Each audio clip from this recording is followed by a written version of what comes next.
هو إيه اللي بيحصل في رمسيس القاهرة؟ كارثة بتقطع نفس القاهرة. حريق ضخم ضرب سنترال رمسيس المركزي بيهدد شبكة التليفونات والإنترنت في مصر كلها. حوالي الساعة 5:30 العصر كده سحابة دخان سودة كتيرة قوي غطت سما رمسيس والمناطق اللي حواليها.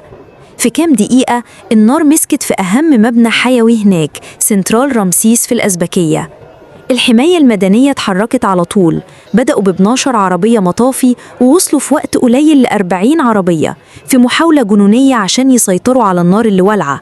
نزلوا كمان بسلمين كبار اللي بيرفعوا العربيات عشان يساعدوا خطفي الحريق ويطلعوا أي ناس محبوسة جوه. الأمن عمل طوق أمني حوالين السنترال عشان الناس ما تقربش وتحافظ على سلامتها. الإسعاف دفعت ب17 عربية نقلت المصابين للمستشفيات القريبة. النار طلعت من الدور السابع، وده دور فيه مكاتب إدارية. وزارة الصحة أعلنت رسمياً عن 21 إصابة، معظمهم حالات اختناق جامدة بسبب الدخان الكتير. المشكلة الكبيرة بقى بدأت لما الشبكة كلها قطعت، إنترنت الموبايل والأرضي وصوت المكالمات وحتى حجز تذاكر القطر في مصر كلها وقف. وزارة الاتصالات أكدت إن في عطل فعلاً بسبب الحريق، وإن الكهرباء اتقطعت عن المبنى عشان يسيطروا على النار.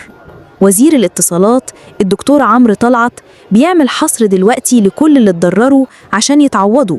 والجهاز القومي لتنظيم الاتصالات قال إن الخدمة هترجع قريب، وشركات المحمول كمان بتقيم الوضع، والفرق الفنية شغالة في المكان عشان ترجع كل حاجة زي الأول بأسرع وقت ممكن. دلوقتي رجالة المطافي الأبطال لسه بيسيطروا على آخر حتة النار، وبعد ما يخلصوا هيبدأوا تبريد المبنى عشان النار ما تولعش تاني.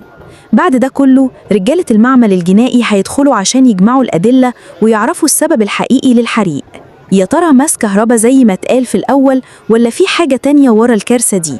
الحمد لله كل المعلومات اللي عندنا لحد دلوقتي بتقول إن مفيش وفيات والإصابات كلها خفيفة. الأهم والأولوية القصوى دلوقتي إن كل خدمات الاتصالات ترجع تشتغل طبيعي في أسرع وقت ممكن في كل حتة في مصر.